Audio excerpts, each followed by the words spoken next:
ajustando, né? Voz de professor é um pouquinho alto mesmo, né? Às vezes eu posso me empolgar, aí os irmãos vão ajustando o som aí em cima, né? Nossa, que louvor gostoso, né? Caramba, que louvor abençoado.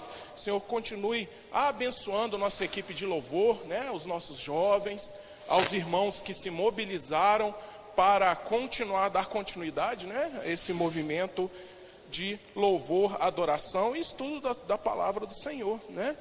Tem sido uma bênção. Parabéns aos irmãos, né? Meus irmãos, acho que eu devia me apresentar, talvez tenha algum irmão que não me conheça, né? Meu nome é Benhur, sou filho de pastor da Igreja Metodista, apesar do meu pai já ser falecido, ele pastoreou essa igreja. Sou professor de escola bíblica dominical, formado em educação física, professor de filosofia, obrigado, bacharel em ciências humanas, né? Mas nada disso importa. Agora somos vasos abertos, recipientes para receber a palavra do Senhor, isso que importa, né? Amém? E hoje a gente vai refletir um pouquinho sobre o tema proposto, né, para os sedentos, que é esse grupo que se reúne aqui, né, frequentemente aos sábados, né, em outros lugares, para louvar e adorar o nome do Senhor. A equipe de jovens aqui, que é Caminhos de Jesus. Então, Caminhos de Jesus. É um tema bastante interessante e complexo, porque ele abre um leque muito grande, né? E a gente vai estar falando um pouquinho sobre esse tema, tá? Se estiver muito alto, os irmãos regulam aí, tá? Amém. Então vamos estar fazendo uma reflexão hoje, uma breve reflexão. Bem que me deram um aval aí para ir até meia-noite, amém? Não, eu estou brincando, não vou cansar os irmãos não, né? É uma breve reflexão mesmo sobre as pessoas que se encontraram com Jesus e o impacto que Jesus teve na vida dessas pessoas. Algumas pessoas se sentiram positivamente impactadas por Jesus. Interessante que outras já se sentiram negativamente impactadas pelo encontro com Jesus, né? Então a gente vai ver um pouquinho alguns exemplos. E a gente vai tentar entender também aonde você, irmão, está nessa, né? Que situação você se encontra nessa noite, né? A gente deve ter muito cuidado para não estar nesse grupo das pessoas que foram negativamente impactadas pelo Senhor Jesus. Amém? Muito bem.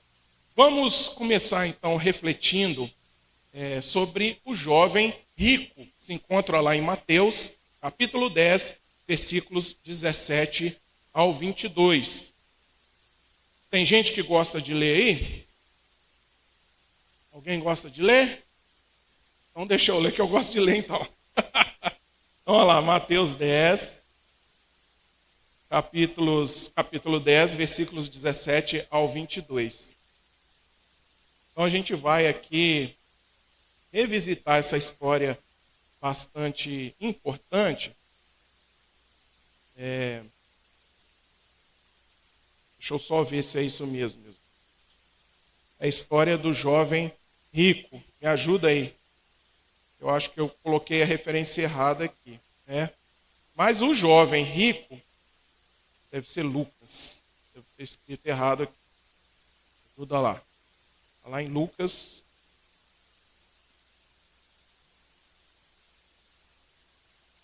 Lucas 10. Acontece muito isso. A gente escreve a referência errada, né?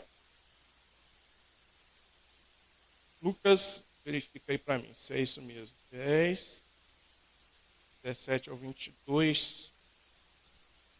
Não é também. Mas a gente sabe a história de cor, né? Acontece. A gente perde a referência, né? Então, um jovem rico se encontrou... Hein? Em Marcos? Então é em Marcos. Obrigado, minha irmã. Em Marcos. Esses evangelhos são os evangelhos sinóticos, né? São os evangelhos semelhantes. Mateus, Marcos e Lucas. Então, Marcos, capítulo 10, versículos de 17 ao 22. Quem sabe faz ao vivo. O jovem rico. E pondo-se Jesus a caminho, correu um homem ao seu encontro e, ajoelhando-se, perguntou-lhe: Bom mestre, que farei para herdar a vida eterna? Respondeu-lhe Jesus: Por que me chamaste bom? Ninguém é bom senão um, que é Deus. Sabes os mandamentos? Não matarás, não adulterarás, não furtarás, não dirás falso testemunho, não defraudarás ninguém, honra teu pai e tua mãe. Então ele respondeu: Mestre, tudo isso tenho observado desde a minha juventude. Obrigado, minha irmã. E Jesus, fitando-o, o amou e disse: Só uma coisa te falta. Vai, vende tudo o que tens, dá aos pobres e terás um tesouro no céu. Então vem e segue-me. Ele, porém, contrariado com essa palavra, retirou-se triste, porque era dono de muitas propriedades. Interessante que ele deu os pulos dele, né? O jovem rico.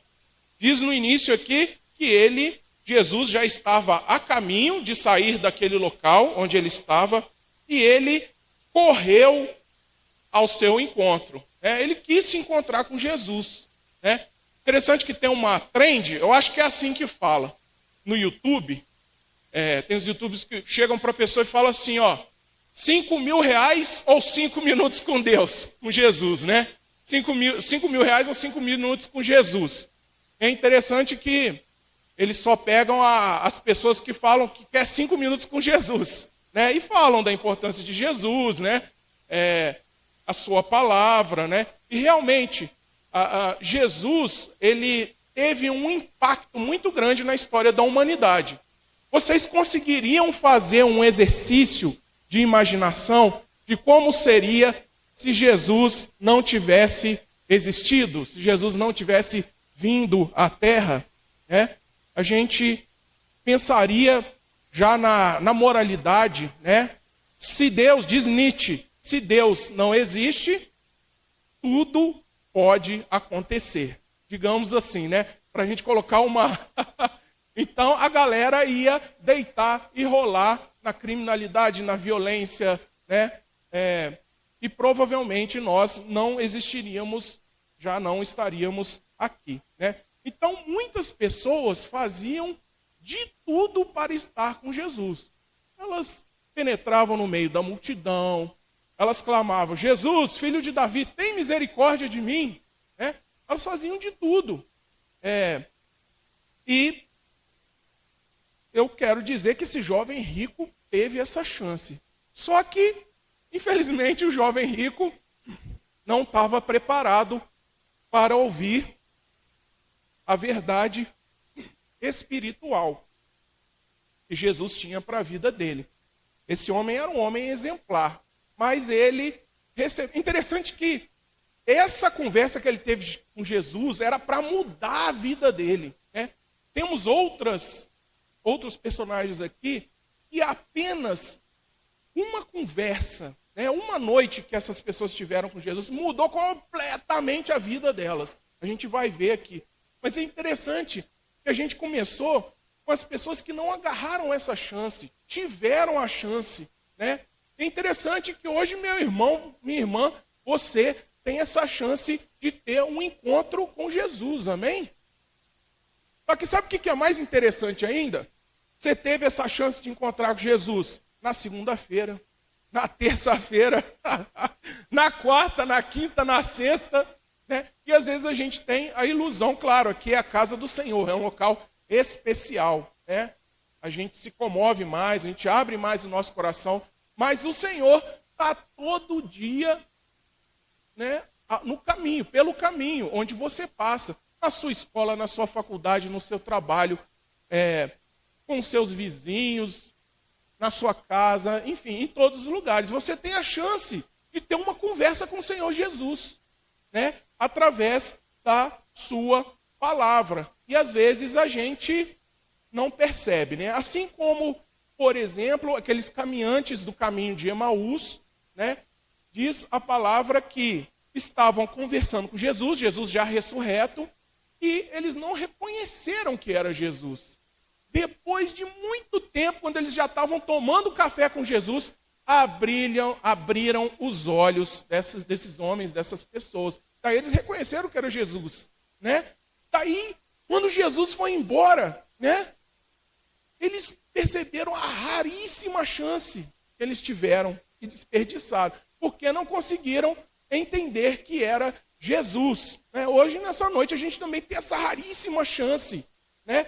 Todos os dias, enquanto há vida, há esperança, há Jesus, há a possibilidade de encontrarmos Jesus pelo caminho. A gente pode falar o que quiser para ele? Pode falar o que quiser para ele, né? Só que cada pessoa, isso é muito interessante, na história da Bíblia, cada pessoa lidou com esse encontro de uma forma diferente.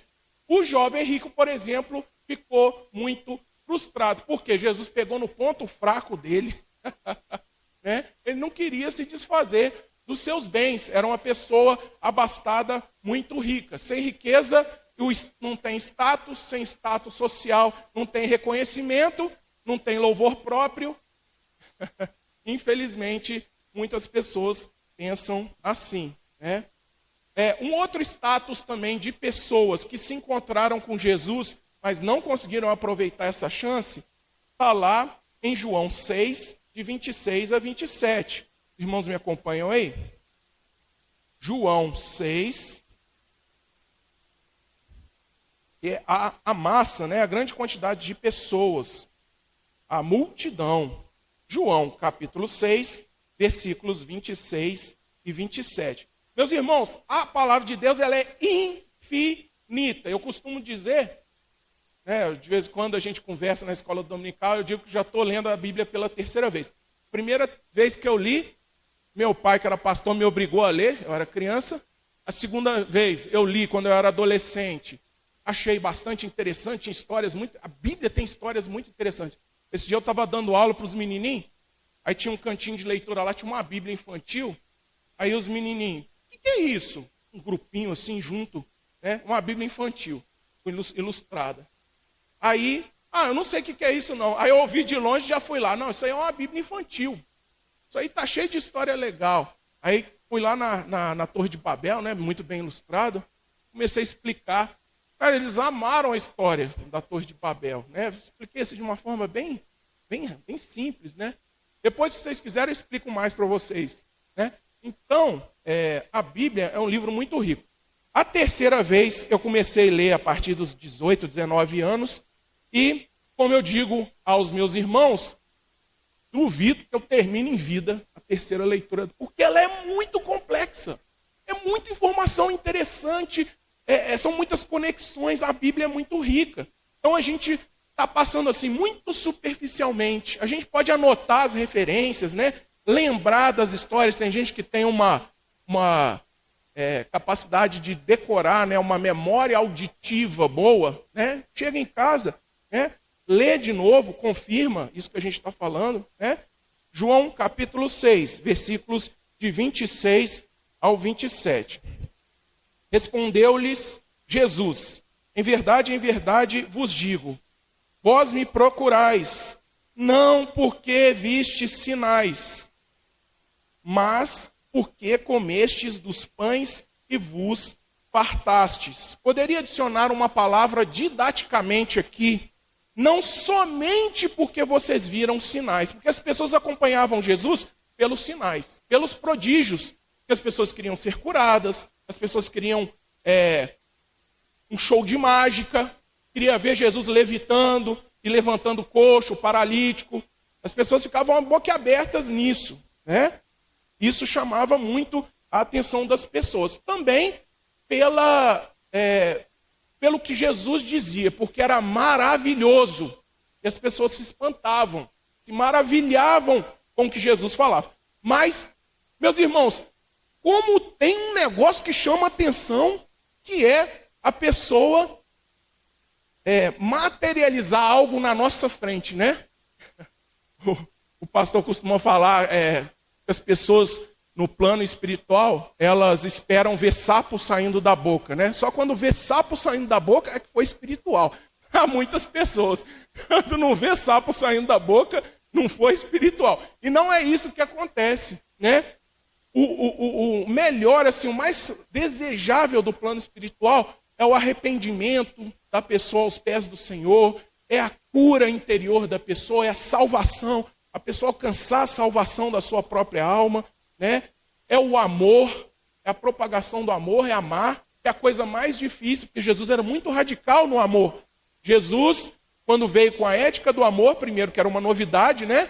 O inimigo era para ser morto por espada antes de Jesus. Depois de Jesus, o inimigo era para ser amado. Isso era muito difícil.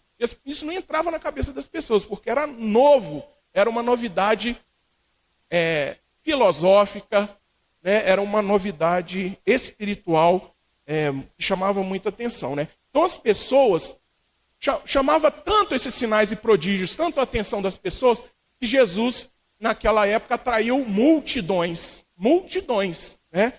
Imagina quanto que é uma multidão, 1.000 pessoas? Multidões deveria ser, sei lá, umas 10.000 pessoas, né? A Bíblia aqui não fala, mas a gente imagina.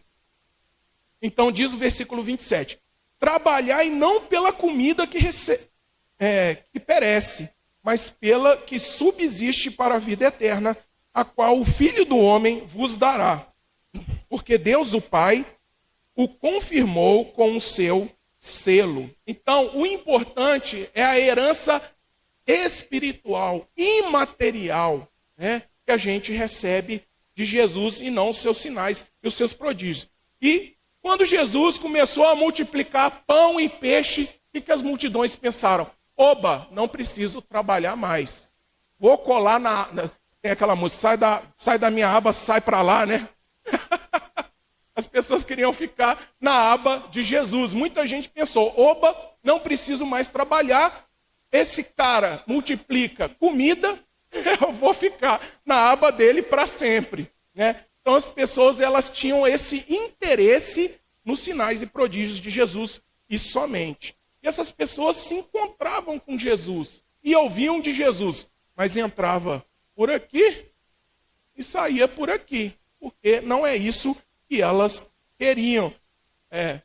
Que horas vai ser a comida, né? Levanta, interrompe o discurso de Jesus. Que horas vai ser a comida?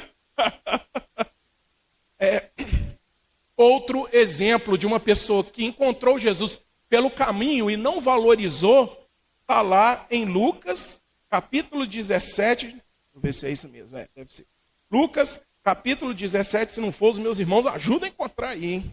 Lucas 17, de 15 ao 19. Vai falar sobre os 10 leprosos, né? Aquele leproso que voltou, retornou. Lucas 17, de 15 ao 19. Isso mesmo. Então a gente está só resumindo, que a história é bem complexa, né? Tem muita cultura, muita história envolvida, muita coisa interessante. Muitos pré e pós acontecimentos, né? É o que a gente chama de contexto. O que é contexto? É o que está antes e o que está depois do que a gente está lendo. Tá?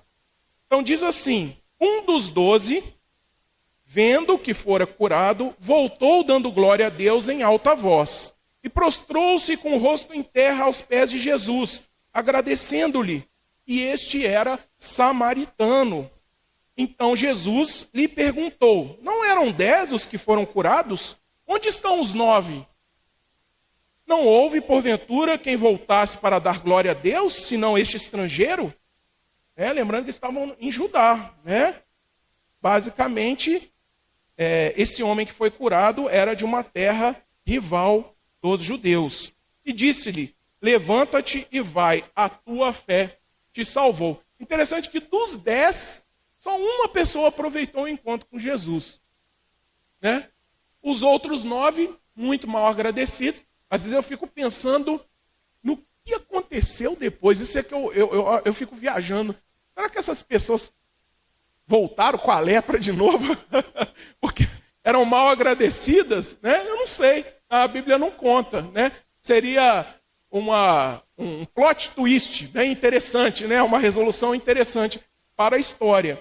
Porque aquela pessoa que teve o coração grato, que foi transformada pelo amor né, do Senhor Jesus esteve com o coração agradecido. Então aquelas 9 pessoas, aqueles 9 leprosos que foram curados, eles não reconheceram a fonte verdadeira da cura, que era o Senhor Jesus, né? Não era doença, né? Era, na verdade, essa questão do não agradecimento que eles tiveram ali com Jesus, né? Que pena, não aproveitaram. Acredito que depois esse homem, apesar de estar muito feliz, né? Diz que nem a família dele estava acreditando direito que ele foi curado, né? Nem os sacerdotes, porque já há muitos anos ele era leproso, mas eu acredito que ele estava muito afoito em suas emoções, né? Talvez não tenha aproveitado tanto mais a fundo o encontro com Jesus, mas a gente especula, a gente entende que ele perguntou, né? Por quê, como, né? E teve um pouco mais aí, mais uns 5 minutinhos de bate-papo com o Senhor. E como a gente viu, os youtubers, né? Vale mais que 5 mil reais, né?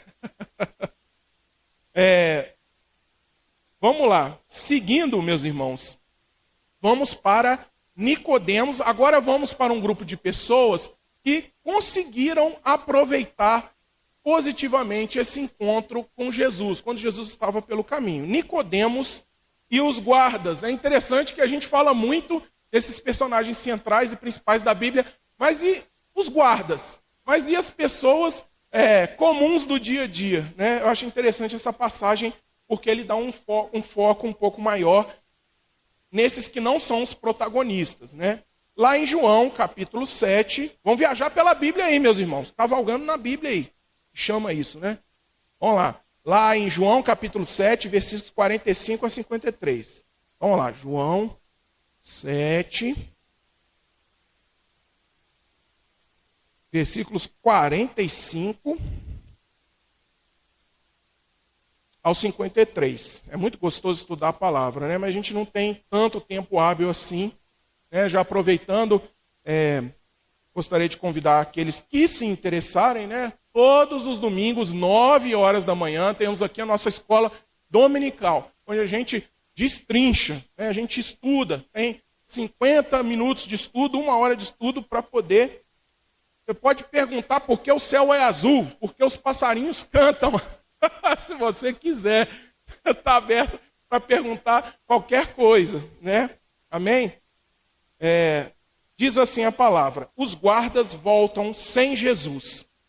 Antes, Jesus estava falando, para dar um contexto, que quem crer em Jesus, como diz a Escritura, do seu interior fluirão rios de água viva, e que Jesus era o Filho de Deus, tá?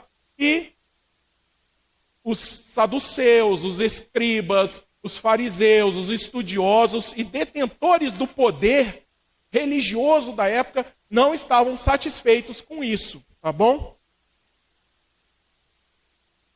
E nesse contexto também estava presente ali ouvindo Jesus os guardas, né? E os guardas, eles tinham que prender Jesus. Só que eles aproveitaram esse encontro com Jesus e não prenderam Jesus. Ainda não era a hora.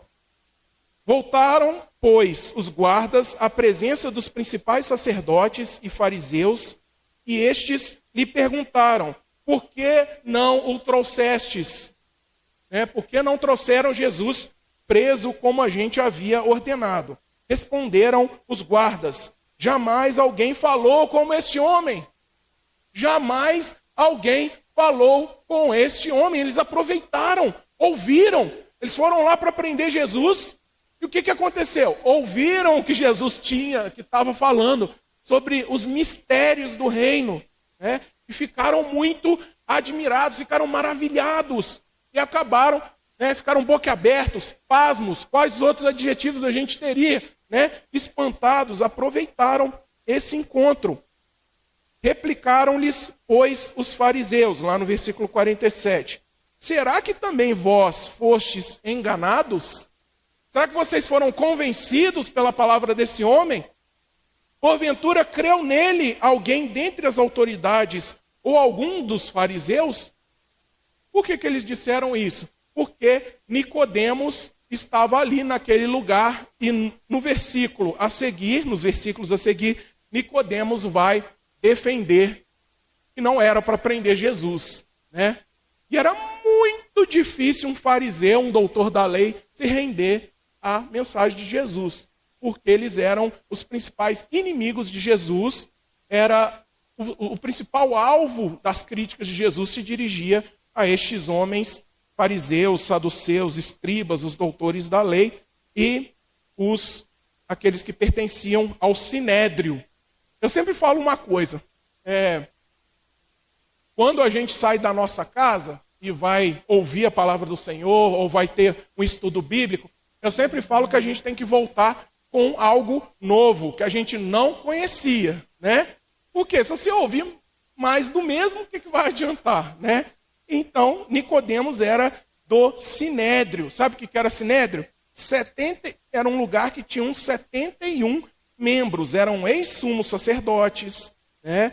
Eram membros de famílias sacerdotais, famílias proeminentes, eram anciãos, eram líderes de tribos, né? Lembrando que existiam as tribos, né? Eram famílias, eram escribas, né? Eram famílias proeminentes, eram escribas. Estes eram os donos, estes eram os pertencentes ao sinédrio, tá? Eram aqueles que decidiam e julgavam a lei judaica, né? Conjugada com a lei romana, tá? Vamos lá. 48. Porventura creu nele alguém dentre as autoridades ou alguns dos fariseus? Né? Falou assim, quem que deu autoridade para vocês não prender, desobedecerem a ordem e deixarem de prender Jesus? Foi algum figurão do sinédrio? 49. Quando esta plebe que nada sabe da lei é maldita. Quanto a esta plebe que nada sabe da lei é maldita. Nossa, olha que arrogância desse cara. Nicodemos, um deles, que antes fora ter com Jesus, né, que foi encontrar escondido de noite com Jesus, né, perguntou-lhes, acaso a nossa lei julga um homem sem primeiro ouvi-lo e saber o que ele fez? Então, ele estava defendendo Jesus. O que Jesus fez? Né? Vocês precisam ouvir ele primeiro. Responderam eles, dar-se-á o caso de que também tu és da Galileia? Porque Jesus era da Galileia. Falou assim, você está morando com Jesus lá na Galileia também? Para ficar defendendo ele? É da laia de Jesus também? Né? Examina e verás que da Galileia não se levanta profeta. Por quê? A Galileia e Nazaré, pode vir alguma coisa boa de Nazaré? Já diziam assim na época. Era uma cidade muito pequena. Na cabeça dos judeus, Jesus ia vir com muita pompa, com muita glória, com muita força, um poderio militar muito grande.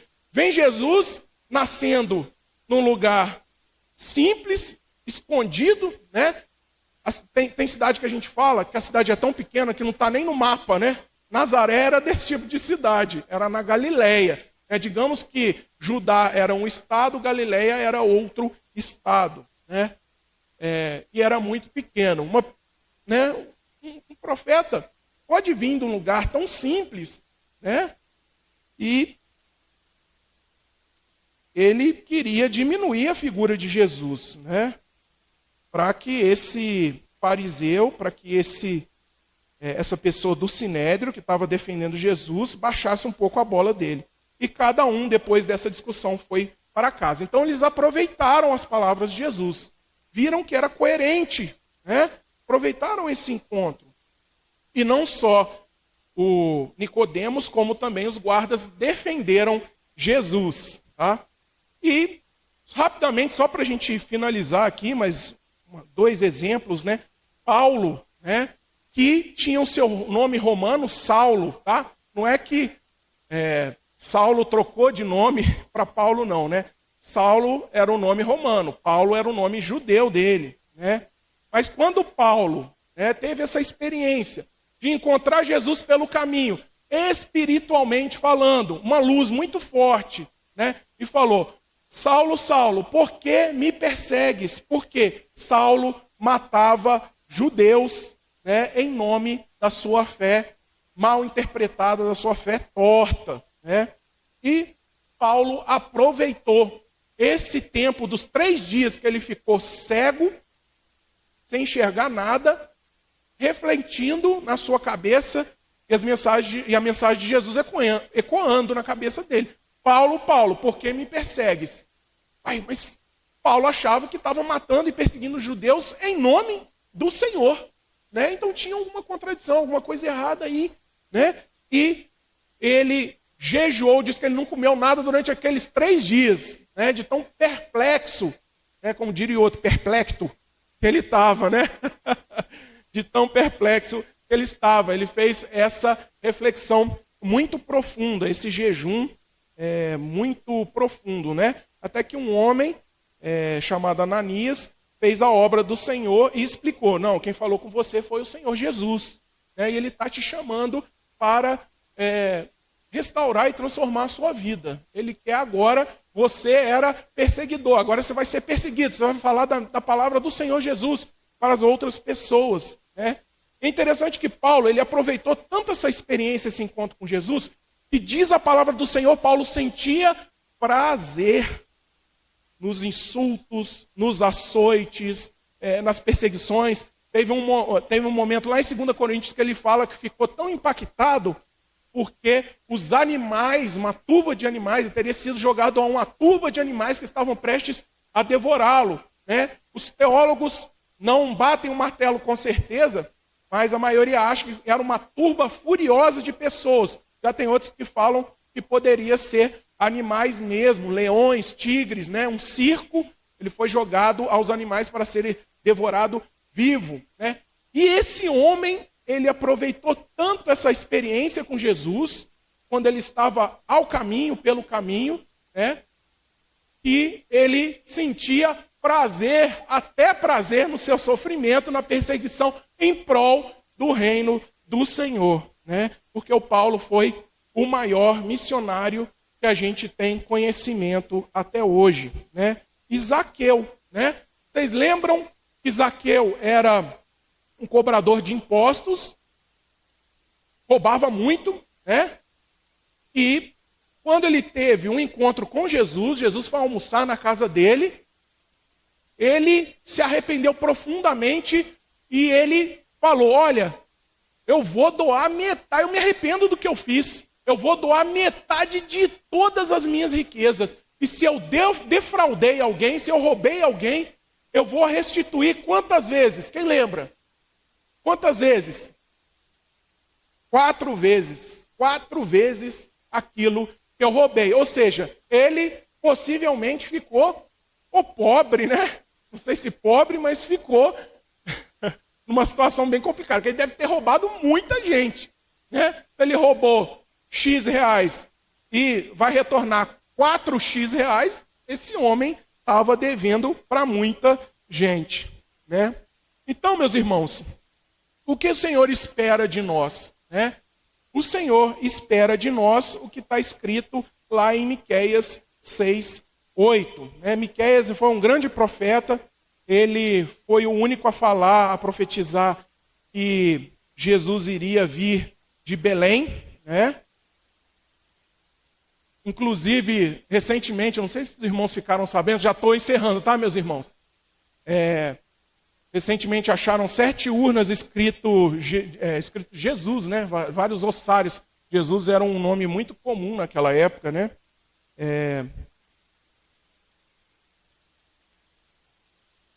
Bom, lá em Miqueias 6:8, diz assim: o que Jesus está esperando de nós nessa noite? Só para a gente encerrar.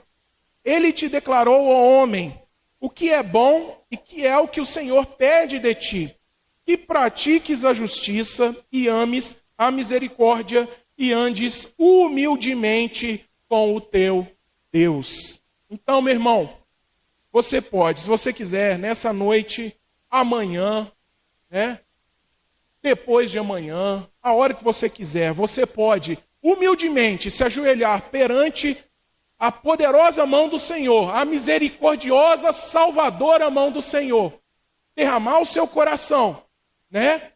Que bom que nós temos nesse momento de louvor e adoração.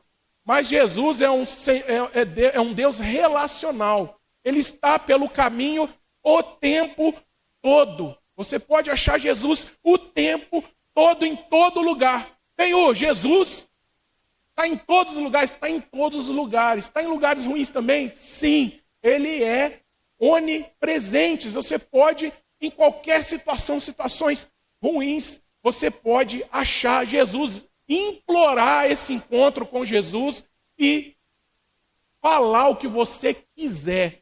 Não precisa estar aqui dentro da igreja, né?